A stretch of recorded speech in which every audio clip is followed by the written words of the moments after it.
வந்திருக்கிற அனைத்து நெஞ்சங்களுக்கு என்னோட மாலை வணக்கம். பத்திரிகை நண்பர்களுக்கு எல்லோருக்கும் முதல்ல பேச ஆரம்பிக்கிறதுக்கு முன்னாடி இந்த மாதிரி மேடையை 19 வருஷம் தாண்டி 20வது வருஷத்தில் எனக்கு மறுபடியும் அமைச்சு கொடுத்த உங்களோட அன்புக்கும் அனைத்து தெய்வங்களுக்கும் என்னோட வணக்கத்தை நான் தெரிவிச்சுக்கிறேன். என்னோட நன்றியை நான் தெரிவிச்சுக்கிறேன். நான் கடமைப்பட்டிருக்கேன். ஏன்னா ஒரு சாதாரண பயணம் இல்லை. திடீர்னு சொன்னாங்க 19 வருஷம் ஆச்சு, 20வது வருஷம்ன்ட்டு. சத்தியமாக அந்த எண்ணிக்கையெல்லாம் பார்க்குறது இல்லை, உங்களோட அன்பு தான் பார்த்துட்டு வந்து. ஏன்னா ஒவ்வொரு நடிகரோட வாழ்க்கையை எப்போவுமே அப்படி மேலோட்டமாக போகிறது இல்லை. ஸ்டாக் மார்க்கெட் மாதிரி டிப்பாகவும் மேலே போகும். ஆனால் அந்த சோர்வடையும் போது மேலே போகும்போது போடா போய்கிட்டே இருடா அப்படின்னு சொல்கிறது நீங்கள் தான். ஆடியன்ஸு நீங்கள் திரையரங்கத்துக்கு இந்த நடிகை நல்லா அடுத்த படம் நல்லா பண்ணுவான் அப்படின்ற நம்பிக்கை கொடுக்கும்போது தான் ஒவ்வொரு திரைப்படத்தில் மறுபடியும் உழைச்சி போகிறது ஒரு விஷயம் இருக்குது. ஸோ இன்னைக்கு ரத்னம் திரைப்படம் வருகிற வெள்ளிக்கிழமை ஏப்ரல் 26 ரிலீஸ் ஆக போகுது. அதுக்கு முன்னாடி உங்ககிட்ட படத்தை பற்றி சொல்கிறதுக்கு முன்னாடி, நாளைக்கு ஏப்ரல் 19 முக்கியமான நாள், ஓட்டு போட வேண்டிய நாள். கண்டிப்பாக நீங்கள் எல்லோரும் போய் தயவு செஞ்சு இன்றைக்கி எப்படி நீங்கள் பொறுமையாக எல்லோரும் பேசிகிட்டு இருக்கிறத காத்து நீங்கள் உட்காந்து பார்த்தீங்களோ அதே மாதிரி நாளைக்கு நிற்க வேண்டிய சூழ்நிலை. கண்டிப்பாக வெயில் அடிக்கும், கண்டிப்பாக நீளமான கியூ இருக்கும். ஆனால் வாக்குப்பதிவுன்றது ரொம்ப முக்கியம். இன்றைக்கி வேணாம், அடுத்த வெள்ளிக்கிழமை பார்த்துக்கலான்றது திரைப்படம். ஆனால் அன்றைக்கி ஓட்டு போய் வேண்டியது அன்றைக்கி தான் நீங்கள் ஓட்டு போடணும்.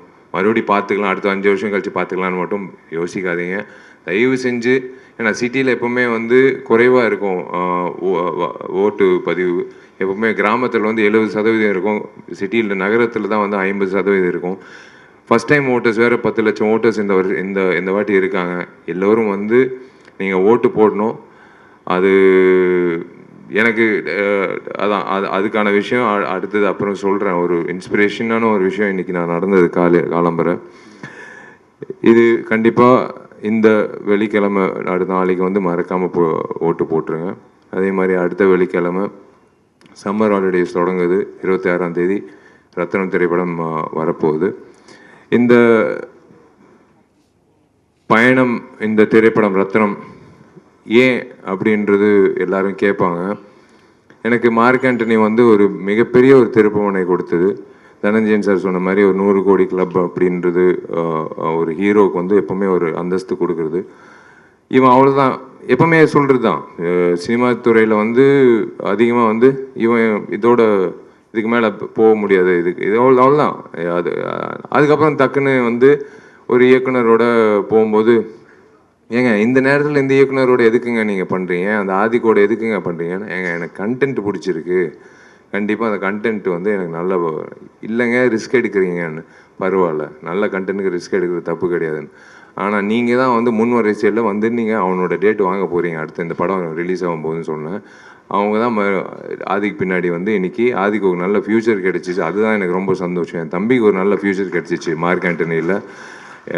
எனக்கு ஒரு நல்ல இவர் ஏதோ இந்த அண்ணன் சமுத்திரகண்டி அண்ணன் மாதிரி எனக்கு இன்னொரு அண்ணன் எஸ்.ஜி. சூர்யா கிடைச்சாரு, சுனில் அவர்கள் கிடைச்சாரு. அந்த மார்க் ஆண்டனி திரைப்படம் ஒரு மிகப்பெரிய வெற்றி அடைஞ்சது. அதுக்கப்புறம் எல்லாரும் ஆதிக்கு பின்னாடி சுத்த ஆரம்பிச்சிட்டாங்க டேட்டுக்காக. அதுக்கப்புறம் அதான் ஹரி சார் சொன்ன மாதிரி எப்பவுமே காது வச்சு எல்லாத்தையும் கேட்கணும். நல்லது கெட்டது எல்லாமே கேட்கணும். நம்ம கெட்டது நம்மளை பற்றி சொல்கிறாங்க, கேட்கக்கூடாது. நம்ம அது நெகட்டிவாக சொல்லும் போது கேட்கக்கூடாது, அப்படி இல்லை. அவர் சொன்ன மாதிரி சுற்றிக்கிட்டே இருக்கணும். நம்மளை பற்றி என்ன சொல்கிறாங்க, நம்ம ஏதாவது திருத்திக்கணுமா, இப்போ இருக்க நடிகர்கள் என்னென்ன பண்ணிகிட்டு இருக்காங்க அப்படின்றது ஒரு பக்கம். பட் ஒரு விஷயம் எனக்கு வீட்லேயே ஒரு பெரிய ஒரு இம்சை. எங்கள் அம்மா ஒரு மிக தீவிரமான ஒரு ஹரி சாரோட ரசிகர். இது நாங்கள் எப்போவுமே இது என்னமோ தெரியல, 8 வருஷம் கழிச்சு ஒவ்வொரு வாட்டி நாங்கள் சேர்ந்து வரோம். தாமிரபரணி, அதுக்கப்புறம் பூஜை, அதுக்கப்புறம் இப்போ ரத்னம். ஒவ்வொரு வாட்டி நான் ஒரு படப்பிடிப்பு போயிட்டு இருக்கும்போது 2 கேரக்டர் இருக்காங்க எங்கள் வீட்டில். ஒன்று எங்கள் அப்பா, ஃபஸ்ட்டு படத்துலேருந்து இப்போ வரைக்கும் ஏதாவது என் பேர் வந்துருச்சுன்னா முதல்ல வந்து பேப்பர் கட்டிங் வந்து காலம்பரை கீழே இறங்கி வந்து உட்காரும்போது ஒரு பேப்பர் கட்டிங் கட் பண்ணிட்டு இருப்பாரு. என்னன்னா என் பேர் வந்திருக்கு, தினத்தந்தி, மாலை மலர், ஏதோ ஒரு பேப்பரில் என் பேர் வந்திருக்கு. அது வந்து விஷால் நடிக்கும் செல்லமே, விஷால் கலக்கும் சண்டைக்கோழி, விஷால் வந்து இந்த படத்தை தோல்வி அடைஞ்சாரு, அதெல்லாம் வந்து பேப்பர் கட்டிங்னா பரவாயில்ல. இந்த கேரக்டர் எங்கள் நயனா எப்படின்னா, விஷால் பேர் வந்தால் போதும். ஒரு நாள் திடீர்னு கீழே இறங்கி வந்து அவர் சின்சியராக பேப்பர் கட் பண்ணிட்டு இருக்காரு. என்ன பண்ணிட்டு இருக்கீங்கன்னா, இல்லை உனக்கும் பிரியாமணிக்கும் காதல்னு வருது, இது ஏன்ப்பா கட் பண்ணுறீங்கன்னா, இல்லை உன் பேர் வந்திருக்கு அவ்வளோதான், அது போதும் எனக்கு அப்படின்னு கட் பண்ணி இருக்கிற ஒரு கேரக்டர். அப்படி ஒரு கேரக்டர் இருக்காரு. ரெண்டாவது கேரக்டர் வந்து எங்கள் அம்மா. ஒவ்வொரு திரைப்படத்துக்கு நான் படப்பிடி போகும்போது, டே இங்கிட்டு வா, நீ எப்போ ஹரியோட படம் பண்ண போகிற அப்படின்னு கேட்பாங்க. இல்லைம்மா அது நேரம் வரும்போது கண்டிப்பாக அமையும். சும்மா நான் வந்து டிவிலே பார்த்துட்டு இருக்க முடியாது. இப்போ சீக்கிரமாக வந்து ஹரியோட எனக்கு ஹரியோட நீ இப்போ படம் பண்ணணும். அம்மா டைம் வரும்போது கண்டிப்பாக நான் நடக்கும்மா, டெஃபினட்டாக நடக்கும்னு ஒவ்வொரு வாட்டி இப்போ சொல்லிகிட்டே இருப்பாங்க. ஸோ இந்த நேரத்தில் மார்க்கண்ணி முடிஞ்சு இப்போது சுற்றி கேட்கும்போது எல்லாரும் சொன்ன விஷயம் வந்து, சார் வந்து பழைய விஷால் பார்க்குற மாதிரி ஒரு சண்டைக்கோழி, திமிரு, தாமிரபரணி விஷால் பார்க்கணும் மாதிரி இருக்குது அப்படின்னு சொன்னோன்னே எனக்கு என்னமோ தெரில. இதுக்கு உண்மையிலே மனசார எப்பவுமே ஃபில்டர் கிடையாது, உங்கள் எல்லோருக்கும் தெரியும். இந்த திரைப்படத்துக்கு முக்கியமான காரணம் வந்து மினி ஸ்டுடியோஸ் வினோத் தான். வினோத் வந்து சொன்னாப்புல, சார் நீங்கள் ஹரி சாரோட மறுபடி படம் பண்ணணும், நீங்கள் பண்ணோம் சார் அப்படின்னாப்புல. Correct, okay. நான் நேராக ஹரி சார் ஃபோன் அடித்தேன். சார் நம்ம 2 பேரும் சேர்ந்து படம் பண்ணலாமா சார்? ரொம்ப சந்தோஷப்பட்டார். ஏன்னா எனக்கு அண்ணன் மாதிரி தான், நான் எப்போவுமே என்னோட பெரிய அண்ணன் மாதிரி தான் நான் வந்து ஹரி சார் பார்த்தது உண்டு பர்சனலாக. எப்போவுமே ஒரு பெரிய அண்ணன்கிட்ட எப்படி நடந்துக்கிறது, அவங்க வீட்டில் கூட என்னை அப்படி தான் பார்ப்பாங்க, அவங்க வீட்டு பிள்ளை மாதிரி தான் பார்ப்பாங்க. நான் ஹரி சார் கிட்ட சொல்லும் போது ரொம்ப சந்தோஷம், பண்ணலாம் விஷயம்னா அங்கிட்டே இருங்க சார், நான் வரேன் உங்கள் ஆஃபீஸ்க்கு, அலுவலகத்துக்கு வரேன், நம்ம படம் பண்ணலாம் சார்னு சொல்லும்போது சார் ஒரு லைன் சொன்னார். லைன் சொல்லும்போது ஒரு விஷயம் எப்போவுமேங்க, ஒரு நடிகருக்கு, ஒரு புதுமுக இயக்குனருக்கு கதை சொல்லும்போது அது நல்லா இருக்குது நல்லா இல்லைன்றது டக்குன்னு சொல்லிடலாம். ஒரு பெரிய இயக்குனர் 3ஆம் முறை வரும்போது, அது 2 முறை, அதுவும் பெரிய வெற்றி உங்களால் கிடைச்சதுனால 3ஆம் முறை வரும்போது சார் என்ன வச்சிருப்பார் அப்படின்னு ஒரு தயக்கத்தில் இருப்போம். டெஃபினட்டாக எப்படி பண்ணியிருப்பாருன்னு. ஆனால் எனக்கு ஒரு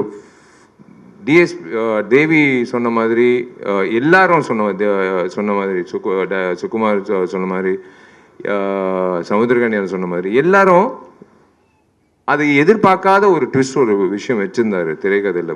ஒரு 30 நிமிஷம் கழிச்சு நான் சத்தியமாக எதிர்பார்க்கல. அது கேட்ட உடனே வந்து எனக்கு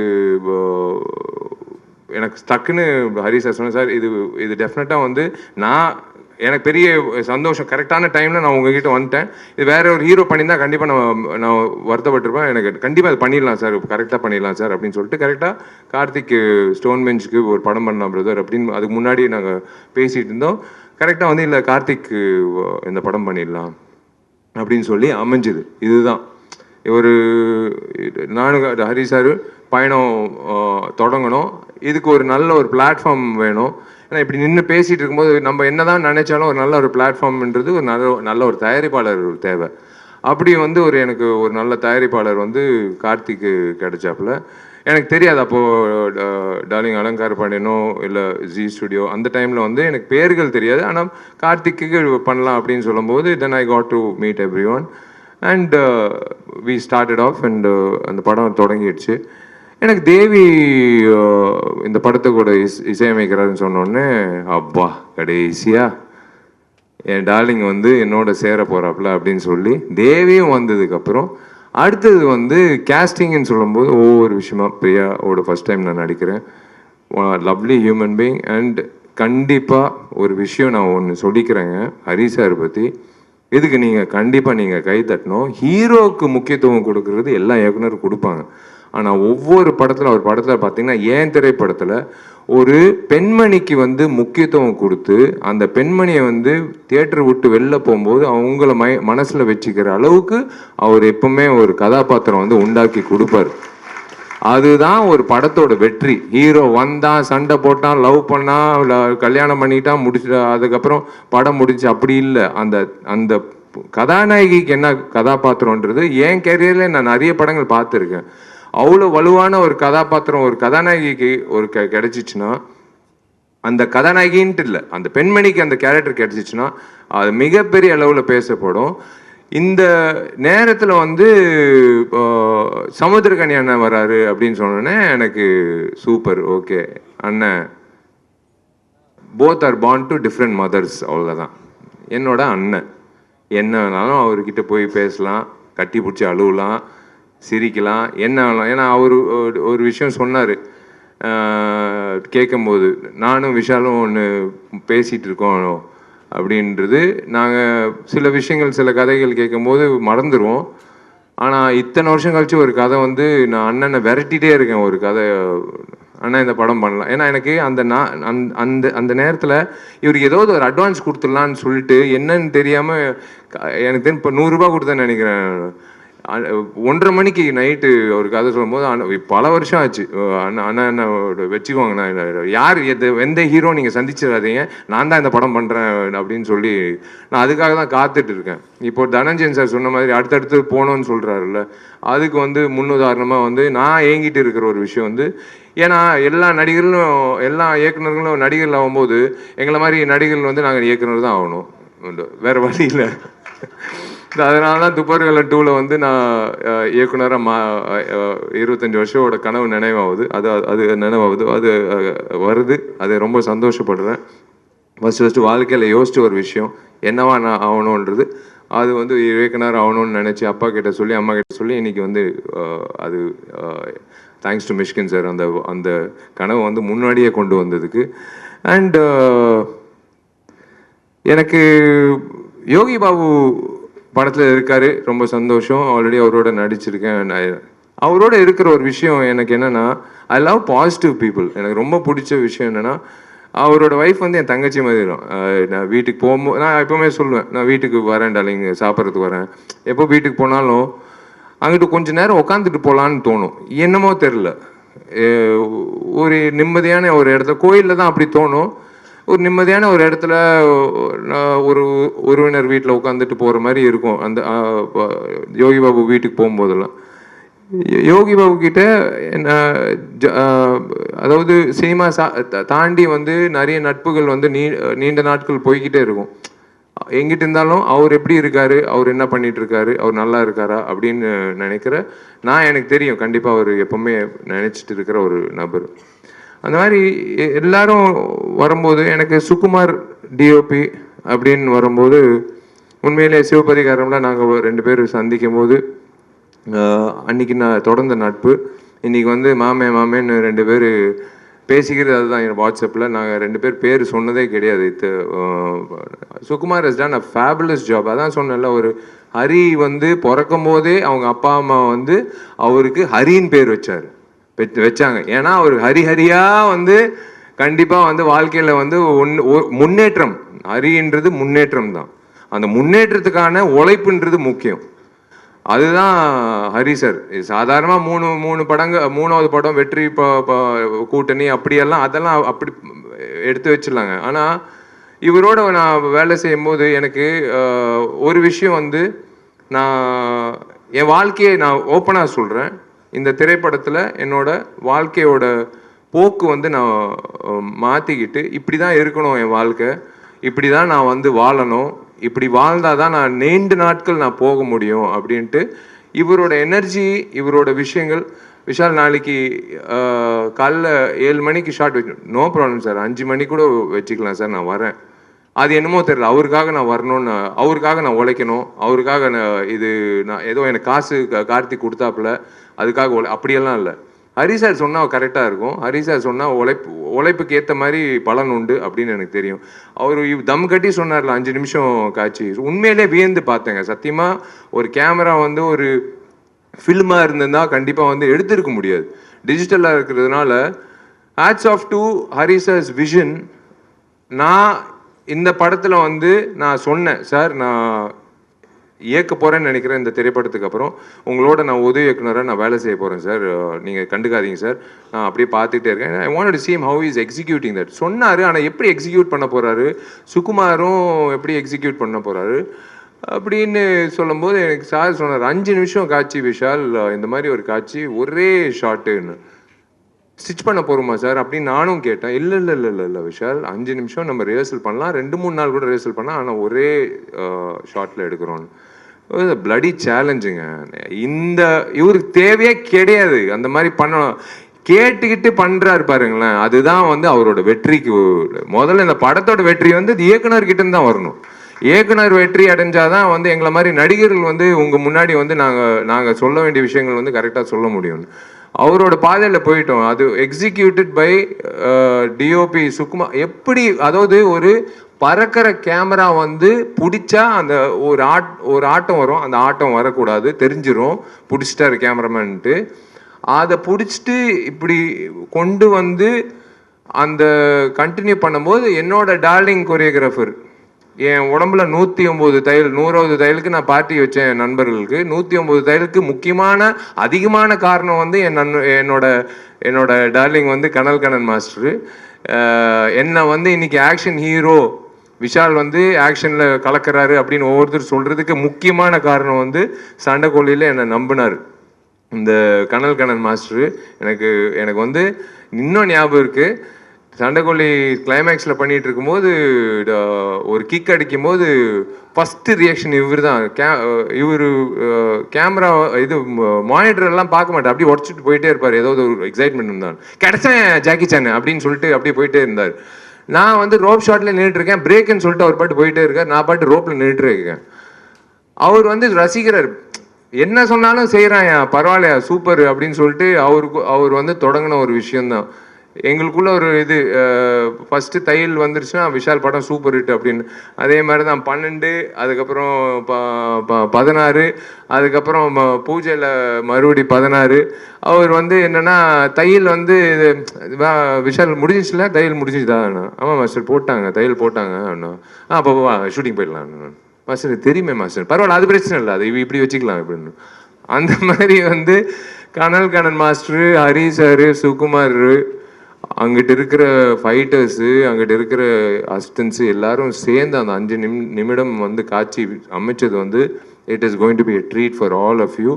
it is something you can expect always from a new director to prove it, not from a senior director at this point of time in his career. அது பண்ணுறாருன்னா இன்னமும் நானும் நிற்கிறேன், உங்கள் மத்தியில் நானும் நிற்கிறேன், நான் உங்களுக்கும் ஈடு கொடுக்குறேன் அப்படின்னு சொல்லி பண்ணுற ஒரு விஷயந்தான். ஸோ அதுதான் எனக்கு ரொம்ப இப்போ சந்தோஷமாக இருந்தது. அதுதான் எனக்கு ரொம்ப பிடிச்ச விஷயம். இன்னைக்கு ஐ தேங்க்யூ ஃபார் அதான் உங்கள் எல்லோருக்கும் நான் ஏன் நன்றி சொல்கிறேன்னா, இந்த பொக்கே கொடுக்குறதெல்லாம் எங்களுக்கு இப்போ பழக்கம் இல்லை, எப்போ ரொம்ப காலமாக இருக்குது அந்த ஒரு விஷயம். ஏன்னா எனக்கு தெரியும் 5 நிமிஷத்தில் உங்கள் வண்டி பின்னாடி தான் இருக்கும், அது வாடி போயிடும் அதெல்லாம். இப்போ சிரிப்பு பார்த்தீங்களா அந்த 2 பிள்ளைகள், நீங்கள் தான் இப்போ படிக்க வைக்கிறீங்க, நான் படிக்க வைக்கல, நான் படிக்க வைக்கிறேன்.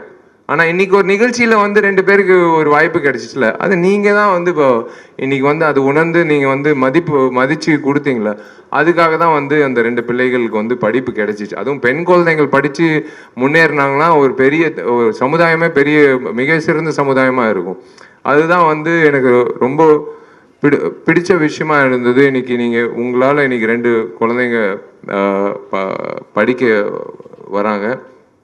ஒரு கேப்டன் மூலிமா வந்து நான் கற்றுக்கிட்டது வந்து எல்லாருக்கும் வந்து ராஜா பகதூர் தெருவில் யார் போனாலும் உள்ள அலுவலகத்துக்கு வந்து உள்ள கேப்டன் அண்ணன் உள்ள அலுவலகத்துக்கு வந்தால் சினிமா உதவி இயக்குனர், கஷ்டப்படுற உதவி இயக்குனராக இருந்தாலும் சரி, யாராக இருந்தாலும் சரி, பட்னியோடு வெளில போகக்கூடாது, சாப்பிட்டு போகணும் அப்படின்றது ஒரு விஷயம். 2வது உணர்வு வந்து எனக்கு என்ன சாப்பாடு போடுறாங்களோ கடைசி ஊழியர் வரைக்கும், அந்த லைட் ஆஃபீஸர் வரைக்கும் ஒரே சரிசமமான சாப்பாடு, அந்த கேப்டன் சொன்னது. இன்னொரு கேப்டன் இருக்கார், அவர் பேர் முழுசாக சொல்ல மாட்டேன். அந்த கேப்டன் மூலிமா வந்து நான் மேற்கொண்டு நிறைய பேருக்கு சோறு போடணும் அப்படின்னு எனக்காக வேண்டிட்டு இருக்க ஒரு கேப்டன். நான் அதை நம்பர் யாருன்னு நான் சொல்ல மாட்டேன். எனக்கு வந்து ஒரு விஷயந்தாங்க, தனஞ்சயன் சார் சொன்னது கரெக்டு.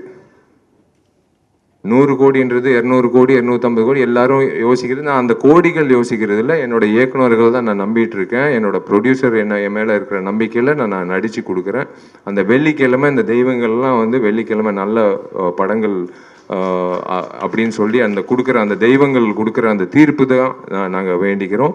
இதில் முக்கிய விஷயங்கள் என்னென்னா, ஒரு நல்ல டிஸ்ட்ரிபியூட்டர் கிட்ட போகணும், ஒரு நல்ல திரையரங்கத்தில் வரணும், ஒரு நல்ல தேதியில் வரணும். எதுக்காக படம் எடுக்கிறோம்? ஒரு குடும்பத்துக்காக. குடும்பம் எப்போ போவாங்க? விடுமுறையில், பிள்ளைகளுக்கெல்லாம் எக்ஸாம் முடிஞ்சதுக்கப்புறம். அதே மாதிரி தான் இன்றைக்கி வந்து என்னோடய விநியோகஸ்தர்கள் எப்போவுமே ஒரு நல்ல படம் வந்தால் யோசிக்கிறது சில பேர் தான்.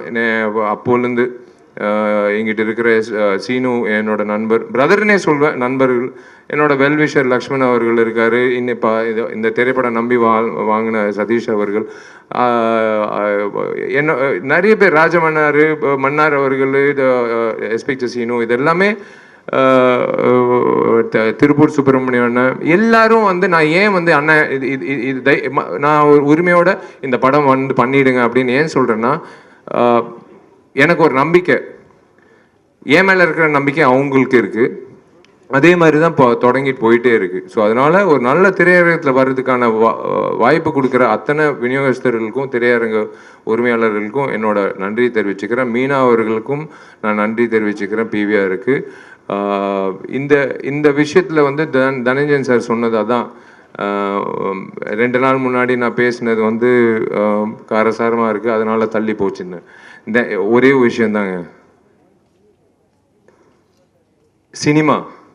சினிமாவில் அவர் சொன்ன ஒரு விஷயம் கடைசியாக சொன்னார், அதுதான் முன்னாடி சொல்லணும். ஒரு சின்ன படம் வருதுன்னு சொன்னார் பாருங்களேன், அதுக்கு தான் நான் போராடிட்டு இருக்கேன். என் படம் ரத்தனத்துக்காக நான் போராடல. என் படம் ரத்னம் வந்து கண்டிப்பாக நாங்கள் நேர்மையாக எடுத்துருக்கோம், கண்டிப்பாக வந்து கிடைக்கும். பெரிய படங்களுக்கு எப்போவுமே வந்து ஒரு இடம் இருக்குது. கண்டிப்பாக வந்து நாங்கள் போராடுறது வந்து அந்த ஒவ்வொரு வருஷமும் காத்துக்கிட்டு இருக்காங்க பாருங்களேன், சின்ன படங்கள் வந்து தியேட்டரில் வந்து அவங்களுக்கும் ஒரு வாய்ப்பு கிடைக்கணும் இல்லைங்க, கஷ்டப்படுறாங்க இல்லைங்க. அதுக்காக தான் வந்து அறிவுரை சொல்கிறோம், வெயிட் பண்ணுங்கள், கொஞ்சம் பொறுமையாக. அவங்க சில நேரத்தில் கான்ட்ரவர்ஷியல் நினைக்கிறாங்க நான் சொல்கிறது. இப்போ தனஞ்சய சார் சொன்னார் பாருங்களேன், அந்த தேதியில் வந்து ஒரு படம் தள்ளி போச்சுன்னு. நான் அந்த படம் தள்ளி போகிறதுக்காக நான் பேசலை. எல்லோருக்கும் வாய்ப்பு இருக்கு இந்த சினிமா துறையில். எல்லா வெள்ளிக்கிழமை எல்லா சினிமாவும் ஒன்று தான். அது பெரிய படம் சின்ன படம்ன்ற நிர்ணயிக்கிறது மக்கள், நடுவில் இருக்கிறவங்க கிடையாது. நடுவில் இருக்கிறவங்க யாருக்குமே அந்த உரிமை கிடையாது. சின்ன திரைப்படங்கள் வாழணும். அவரோட திரைப்படம் 150 இல்லை 300 ஸ்க்ரீன் கூட கொடுக்கணும். ஏன்னா அந்த படம் நல்லா இருந்தால் கண்டிப்பாக அது வந்து 500 ஸ்க்ரீன் கூட வரும், அது தப்பே கிடையாது. நம்ம ஒரு வட்டத்துக்குள்ளே நம்ம போகக்கூடாது. நம்ம ஒரு விஷயத்துக்காக பயந்து யாருமே சினிமாவை வந்து cannot own cinemas for every one. நான் தான் அது கற்றுக்கிட்ட ஒரு விஷயம். அதனால தான் வந்து நான் ஒரு விஷயத்த வந்து என் ஆதாயத்தை நான் கொட்டிக்கிட்டேன். ஏன்னா நான் உழைச்சிருக்கேங்க, நான் வந்து என் தயாரிப்பாளர் வந்து வட்டி கட்டுறாரு. நான் திரும்பவும் சொல்கிறேன், என் தயாரிப்பாளர் முகத்தை நான் பார்க்கணும். ஒவ்வொரு வாட்டி நான் பார்க்கும்போது அந்த தயாரிப்பாளர் ஜெயிக்கணுன்றதுக்காக தான் நாங்கள்லாம் உழைக்கிறோம். அந்த தயாரிப்பாளர் ஜெயிச்சாதான் மேற்கொண்டு இன்னொரு தயாரிப்பாளர், கதிரேசன் சார் எத்தனை வருஷமா வெயிட் பண்ணிட்டு இருக்காரு எனக்காக திரைப்படம் அவரோட நான் பயணிக்கணும். நானும் ஆசைப்படுறேன், அவரும் ஆசைப்படுறோம். கரெக்டான திரைப்படம், கரெக்டான ஒரு இயக்குனர்ன்றது. எல்லா இயக்குனர்களும் எல்லா தயாரிப்பாளர்களும் யோசிக்கிற விஷயம் அது ஒன்று தான். அதுக்காக தான் நான் இந்த படம் வந்து தள்ளி போகிறதுக்கெல்லாம் இல்லை, அப்படியெல்லாம் நான் எதுவும் பேசல. இருக்கிற உண்மையை வந்து எனக்கு தெரியலங்க. எங்கள் அப்பா அம்மா கற்றுக் கொடுத்த விஷயங்க எனக்கு தெரியாது. ஃபில்டர்லாம் கிடையாது. எங்கள் வீட்டில் தண்ணி உள்ளே வந்துருச்சுன்னா, எங்கள் அம்மா அழுதுச்சுன்னா நான் கண்டிப்பாக நான் சொல்லுவேன். அண்ணா நகர்லேயே தண்ணி வந்துருச்சுன்னா அப்போ உங்கள் வீட்டில் வந்து தண்ணி வரும்ல, அதுக்கு தான் நான் வந்து நான் சொன்னேன். நான் சும்மா வந்து என்னோட எமோஷன் வந்து ப்ரமோஷனுக்காக நான் பயன்படுத்துறது கிடையாது. சத்தியமாக நான் சொல்கிறேன், என்னோட எமோஷன் வந்து நான் ஒரு சராசரி மனிதனா, நான் ஒரு வாக்காளராக இந்த நாட்டு குடிமகனா நான் பதிவு பண்ணுறேன், அவ்வளோதான். அது சில நேரத்தில் சில பேர் கோவப்படுங்க, ஆனால் நான் சொல்கிறது உண்மைதான். நிறைய பேர் சொல்லுவாங்க அது உண்மைதான், அதுக்காக தான் நான் சொல்கிறேன். அரசியல் இருந்ததே தனஞ்சய் சார் சொன்ன மாதிரி கேட்டது நான் சொன்னது. நான் இப்பவும் சொல்கிறேன், 26 வந்து நான் வரக்கூடாது நான் வேண்டிக்கிறேன். நீங்க பூர்த்தி செஞ்சிருங்க. நல்ல விஷயங்கள் நீங்க செஞ்சிட்டீங்கன்னா எங்களை மாதிரி ஆட்கள் ஏங்க அரசியல்வாதிகள் நடிகர்களாக மாறும்போது நடிகர்கள் ஏங்க அரசியல்வாதியாக மாறக்கூடாது? அதுதான் நான் சொல்றேன். நீங்க நல்லது செஞ்சிட்டீங்கன்னா நாங்க எதுக்குங்க இன்னொரு கொடியை வச்சுக்கிட்டு நாங்க வந்து ஆட்டிக்கிட்டு இருக்கணும்? நல்லது செய்யறதுக்கு வந்து என்ஜிஓ வந்து யாருக்காவது வேவ் லென்த் மிஸ் ஆகுதா? எல்லா என்ஜிஓ வந்து ஒரே உணர்வு தான், எல்லாருக்கும் நல்லது செய்யணுன்றது. ஆனால் ஏன் கட்சிகள் மட்டும் வந்து வெவ்வேறு மேனிஃபெஸ்டோ வெவ்வேறு? அப்படி இல்லை, எல்லாருக்கும் என்ன ஒரு குறிக்கோள், நல்லது செய்யணும்னு.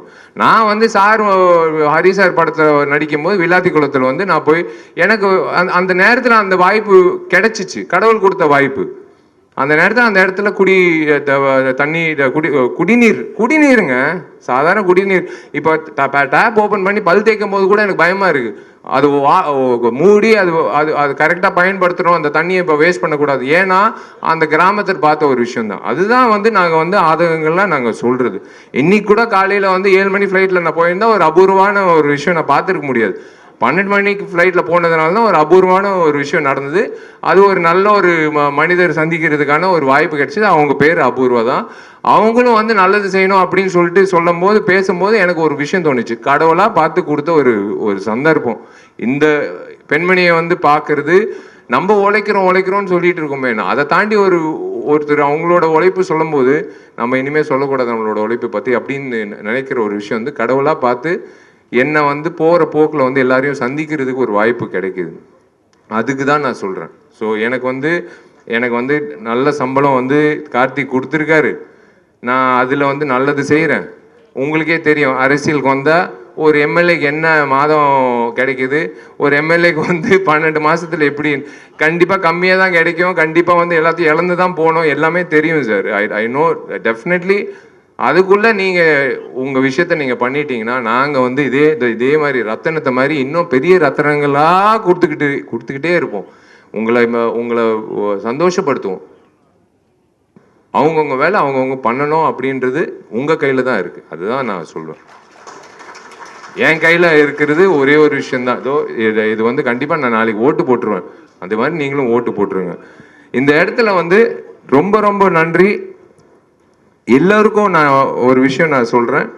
எல்லாரும் சொல்கிறது வாங்க திரையரங்கு வந்து இப்போ படம் பாருங்கன்னு. ஆனால் கண்டிப்பாக நான் உங்களை மறுபடியும் இந்த வருஷம் கடைசியில் மறுபடியும் இன்னொரு திரைப்படத்தில் நான் ப்ரமோஷனில் வந்து உங்களை தைரியமாக நான் சந்திப்பேன். மார்க் ஆண்டனி சொன்னது நடக்கலைன்னா நான் இன்னைக்கு வந்து இந்த ஃபங்க்ஷனே வந்து அட்டென்ட் பண்ணியிருக்க மாட்டேன். ஏன்னா தைரியமாக என்னால் இப்போ உங்களை சந்திக்க முடியாது. சொன்ன விஷயங்கள் மார்க் ஆண்டனியில் இருந்ததுனால தான் நீங்கள் வந்து 100 கோடிக்கு நீங்கள் கொண்டு வந்து சேர்த்துட்டீங்க. அதனால தான் இன்றைக்கும் நான் சொல்கிறேன், ஹரி சார் உழைப்பு, விஷால் இல்லை, அதெல்லாம் ஓகே. ஹரி என்ற இயக்குனரோட உழைப்புல நாங்கெல்லாம் வந்து அந்த யூனிவர்ஸ், ஹீஸ் எ யூனிவர்ஸ். அந்த யூனிவர்ஸில் நாங்கள்லாம் ஒரு பிளானட்ஸாக வந்து நாங்கள் வந்து கரெக்டான அலைன்மெண்ட்டில் வந்து உங்களுக்கு ஒரு கேலக்சியான ஒரு பயங்கரமான ஒரு என்டர்டெயின்மெண்ட் வேல்யூ ஏப்ரல் 26 உங்களுக்காக காத்துட்டு இருக்கு. ரொம்ப ரொம்ப நன்றி. நீங்கள் தேங்க்யூ சப்னா, தேங்க்யூ. இந்த சட்டை மாற்றுற விஷயம் வந்து கண்டிப்பாக வந்து என்னால் முடியாது. என்னால் ஒரு இன்டர்வியூலே வந்து அத்தனை சட்டை வந்து மாற்றணும்னு சொல்லிட்டு நின்றுருப்பாப்புல காஸ்டியூமர். முடியாதுங்க, ஒரே சட்டை தான். ஆனால் ஓயாமல் சட்டை ஆனால் சூப்பராக இது எங்கிட்டு வாங்குறாருன்னு மட்டும் நான் கேட்கணுங்க. ஏன்னா அதுதான் நான் ஃபஸ்ட்டு கேட்கணும். என்னோட டார்லிங் நிக்கிலுக்கு வந்து நான் நன்றி தெரிவிச்சுக்கிறேன். Is been there since long time with me. அதை பார்த்தீங்களா, 3வது சட்டை. இப்போ அதுக்குள்ளே நீங்கள் வந்து ப்ரெஸ் மீட் முடியறதுக்குள்ளே 4வது சட்டை. என்ன காஸ்டியூம் வந்து நானே ஹீரோயின் மாற்றணும்னு அவசியம் கிடையாது, இவரே மாற்றிடுவார். ஸோ இந்த நேரத்தில் வந்து I would like to say one thing. எனக்கு நீங்கள் சொன்னது கரெக்ட் தான். First song Rajasundaram master song காதலிக்க மாசே இல்லைன்றது பயந்து நின்னேன். நல்ல வேலை எப்படியோ முடிச்சிட்டேன். அதுக்கப்புறம் வந்து இவர் உட்காந்துருக்காரு டார்லிங் தினேஷ் மாஸ்டர். அது எப்படி சொல்கிறதுன்னு தெரில. இந்த நட்பு எனக்கு ரொம்ப பிடிக்கும் அப்படின்னு 3 வார்த்தையில் சொல்லிடலாம். அது ஓகே. பட் என்ன ஒரு நடிகனா வந்து இவனும் வந்து செம்மையாக டான்ஸ் ஆட முடியும் அப்படின்னு நிரூபித்து காட்டினது பொறுமை வேணுங்க. 20 டேக்கு நீங்கள் பார்க்குறதெல்லாம் வந்து இப்போது ஒரு சிங்கிள் இதில் பார்க்குறீங்க. ஆனால் பொறுமையாக காத்துட்டு இருப்பார், அப்படியே நின்றுட்டு இருப்பார் அப்படின்னு. நான் பாட்டு ட்ரை பண்ணிட்டே இருப்பேன். அவரும் வெயிட் பண்ணி சிங்கிள் ஷாட்டெல்லாம் வச்சுருவார் எனக்கு. இப்போ பிஜிஎம் எல்லாம் அந்த நம்பிக்கை தான் என் மேலே இருக்கிற நம்பிக்கை. என் டார்லிங் வந்து தினேஷ் மாஸ்டர் வந்து எனக்கு லைக் அதான் சினிமா இண்டஸ்ட்ரியில் நிறைய நபர்கள் வந்து நான் இழக்கக்கூடாது அப்படின்ற பட்டியலில் இருக்கிற ஒரு நபர் வந்து Dinesh and his wife and his children. they are family to me. And இன்னொரு ஏஜென்ட் டீனா அப்புறம் மிராஜ் 2 பேர் வந்து மறக்கவே முடியாது. நாங்கள் பண்ணுற சேட்டைகள் இவருக்கு தாங்க முடியாது. இவர் வந்து அவங்கள தள்ளி விட்டு என்னை வந்து படப்பிடிப்பு கொண்டு வருவார். அந்த வகையில் வந்து Dinesh being part of my journey in this 20 years and making and moulding me as a better dancer, இது ஒரு பெரிய விஷயம். யாராவது விட்டுட்டேன்னா நன்றி. நான் ரசிகர்கள், நான் என்றைக்குமே உங்களை ரசிகர்கள் நான் சொல்லவே மாட்டேன். நீங்கள் தெய்வங்கள், என்னோட நண்பர்கள். நீங்கள் எல்லோரும் வந்து நீங்கள் போய் நீங்கள் சம்பாதிச்ச காசில் ஒரு துளி எடுத்துக்கிட்டு விஷால் நம்பி அந்த படத்தை பார்த்துட்டு என்னை வந்து இத்தனை வருஷம் நீங்கள் அழகு படுத்துனது பார்க்குறதுல எனக்கு வந்து நான் கடமைப்பட்டிருக்கேன். அதனால் என்னால் முடிஞ்ச அளவுக்கு உங்களுக்கு திருப்பி கொடுக்குறதில்ல, இந்த சமுதாயத்தை திருப்பி கொடுக்குறதில்ல நான் கண்டினியூ பண்ணிக்கிட்டே இருப்பேன். கடன் வாங்கினாலும் சரி பரவாயில்ல, ஆனால் நான் என்னால் முடிஞ்ச அளவுக்கு நான் இந்த சமுதாயத்துக்கு நல்லது செஞ்சு நிம்மதியாக ஒரு 4 மணி நேரம் தூங்குறதுக்காக நான் பண்ணுற ஒரு விஷயம், அவ்வளோதான். வேறு ஒன்றும் இல்லை. இந்த இதுக்காக பப்ளிசிட்டிக்காகலாம் இல்லை. நான் வந்து இன்னைக்கு நான் என்ன பண்ணேன் அப்படின்ற ஒரு விஷயந்தான். அதுதான் நான் ஏங்கிட்டு இருக்கிறது. அதுதான் எங்கள் அப்பா அம்மா கற்றுக் கொடுத்தது. நீ வந்து ஒரு அந்தஸ்துக்கு வந்துட்ட, நீ வந்து 4 பேருக்கு வந்து நல்லது செய்ய அப்படின்னு சொன்னதுனால தான் நான் பண்ணிகிட்ருக்கேன். இந்த உட்காந்துருக்காங்க 2 பேர். எங்கள் அப்பா அம்மாவுக்கு வந்து நான் என்றைக்குமே வந்து கடமைப்பட்டிருக்கேன். ஃபஸ்ட்டு வந்து கல்யாணம் எப்போன்னு கேட்டாங்க. ஆர்யாவுக்கு அப்புறம்னு சொன்னேன். அந்த பரதேசி ஆர்யா கல்யாணம் பண்ணிக்கிட்டான். அப்புறம் வந்து அம்மா வந்து இப்போ ஆர்யா கல்யாணம் ஆயிடுச்சு, எவ்வளோ நல்ல பொண்ணு சாயிஷா கல்யாணம் பண்ணிக்கிட்டான், இன்றைக்கி ஒரு புள்ள பிறந்திருக்கு, நீ என்ன பண்ண போகிறேன்னு. அம்மா பிரபாஸுக்கு கல்யாணம் ஆகட்டுமா, அதுக்கப்புறம் நான் கல்யாணம் பண்ணிக்கிறேன்னு. இப்போ வந்து அம்மா காத்துட்ருக்காங்க, ஃபோன் பண்ணி கேட்குறாங்க பிரபாஸுக்கு எப்போ கல்யாணம்னு. ஒருவேளை பிரபாஸுக்கு கல்யாணம் ஆச்சுன்னா சல்மான் பாய் இருக்கார், சல்மான் கானுக்கு ஆனதுக்கப்புறம் கல்யாணம் ஆகும். தேங்க்யூ, ரொம்ப நன்றி.